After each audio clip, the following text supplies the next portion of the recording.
తెలంగాణ రాష్ట్రం పామాయిల్ తోటల సాగులో దేశంలోనే అగ్రగామిగా నిలవాలని రాష్ట్ర వ్యవసాయ శాఖ మంత్రి తుమ్మల నాగేశ్వరరావు రైతులకు పిలుపునిచ్చారు. శనివారం వనపర్తి జిల్లా సంకిరెడ్డిపల్లి గ్రామంలో పామాయిల్ ప్రాసెసింగ్ యూనిట్ నిర్మాణ పనులకు మంత్రి భూమి పూజ నిర్వహించారు. ఈ సందర్భంగా ఏర్పాటు చేసిన రైతుల అవగాహన సదస్సులో మంత్రి తుమ్మలతో పాటు పలువురు నాయకులు ప్రసంగించారు. మాజీ మంత్రి, రాష్ట్ర ప్రణాళికా సంఘం ఉపాధ్యక్షుడు డాక్టర్ జి చిన్నారెడ్డి మాత్రం ఆసక్తికరమైన వ్యాఖ్యలు చేశారు. దాదాపు తెలంగాణలో 2 లక్షల ఎకరాల్లో ఆయిల్ పామ్ పంటలు వేసినారు.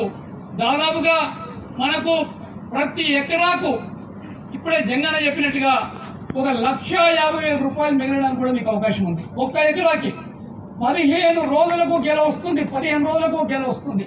15 రోజులకు నీకు ఆదాయం వస్తుంది. నెలకు 2 గెలలు వస్తాయి 4 ఏళ్ల తర్వాత అనేటువంటి మాట కూడా మీతో మనం చేస్తున్నాను. ఆ ప్రకారంగా నేను వేసుకున్న 80 ఎకరాలకు మీరు లెక్క కడుతున్నారా?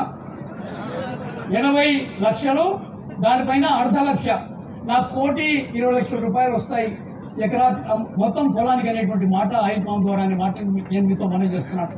ఒక 5 ఏళ్ళు వచ్చిన పంటను కనుక దాచిపెట్టుకుంటే ఓ ఎలక్షన్ కొట్టాడవచ్చు. ఎందుకంటే గతంలో ఎలక్షన్ వేలల్లో అయిపోతూ ఉండే, కానీ ఈరోజు కోట్లు పెట్టినా సరిపోతలేవు అనేటువంటి మాట కూడా మీతో మనం చేస్తున్నాను.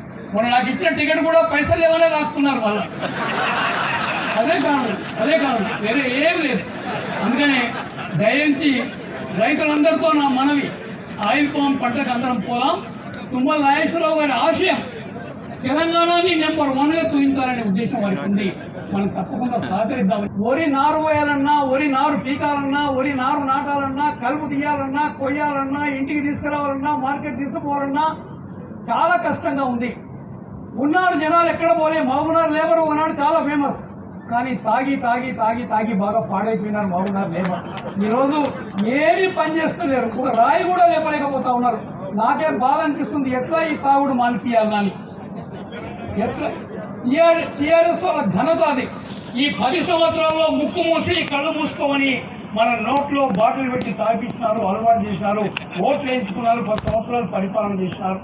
మనకి ఈరోజు అలవాటు అయిపోయింది. లేబర్ మాత్రం బాగా పాడైపోయింది. ఒకప్పుడు ప్రపంచంలో ఎక్కడ డ్యామ్ కట్టాలన్నా, ఎక్కడ కష్టమైన పని చేయాలన్నా పాలమూరు వాళ్ళు చేసేవాళ్ళు, కానీ ఈరోజు పూర్తిగా ఏ ఊరికి పోయినా బీహార్ వాళ్ళు కనపడతా ఉన్నారు.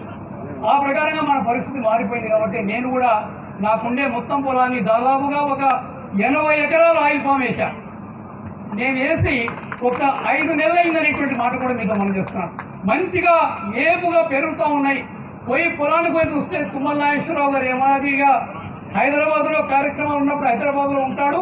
కార్యక్రమం అయిపోతూనే ఖమ్మం పోయి చక్కగా తోట దగ్గరికే పోతారు. వారికి తృప్తినిచ్చేది ఆ తోటనే, వారి పంటనే అనేటువంటి మాట కూడా మీతో మనం చేస్తున్నాను. అదే మాదిరి నేను కూడా అలవాటు చేసుకున్నా. ఉంటే హైదరాబాదు, ఏదైనా మనకుండే ప్రజావాణి మంగళవారం, శుక్రవారం, మిగతా రోజుల్లో ఈ పంట చూసుకున్నామని ఊరికొచ్చి వనపర్తికి వచ్చి అటు ఇటు తిరుగుతూ పంటను బాగా పెంచే ప్రయత్నం మేము చేస్తున్నాం అనేటువంటి మాట కూడా నేను సవినీయంగా మనం చేస్తున్నాను. అందుకని దయించి రైతులందరికీ నా మనవి, ఈ ఆయిల్ పామ్ పంట చాలా ఉపయోగంగా ఉంటుందనేటువంటి మాట కూడా మీతో మనం చేస్తున్నాను. పామాయిల్ తోటలు సాగు చేస్తే రైతులు సంపన్నులు అవుతారని చెప్పారు. తాను సాధారణ రైతు కుటుంబం నుంచి వచ్చానని, రాజకీయాల్లోకి వచ్చి పలుమార్లు ఎమ్మెల్యేగా, ఓసారి రాష్ట్ర మంత్రిగా కూడా పనిచేశానని ఆయన వివరించారు. డబ్బును ఏమాత్రం వెనుకేసుకోలేదని చిన్నారెడ్డి చెప్పారు. ఇప్పుడు రాజకీయాల్లో ఉండాలంటే డబ్బు ఎంతో ముఖ్యం అయ్యిందని, గత అసెంబ్లీ ఎన్నికల్లో తనకు కాంగ్రెస్ అధిష్టానం వనపర్తి అసెంబ్లీ నియోజకవర్గంలో పోటీ చేసేందుకు టికెట్ ఇచ్చినట్లే ఇచ్చి మళ్లీ లాగేసుకున్నదని చిన్నారెడ్డి ఆవేదన వ్యక్తం చేశారు. శ్రీధర్రావు, TG9, వనపర్తి.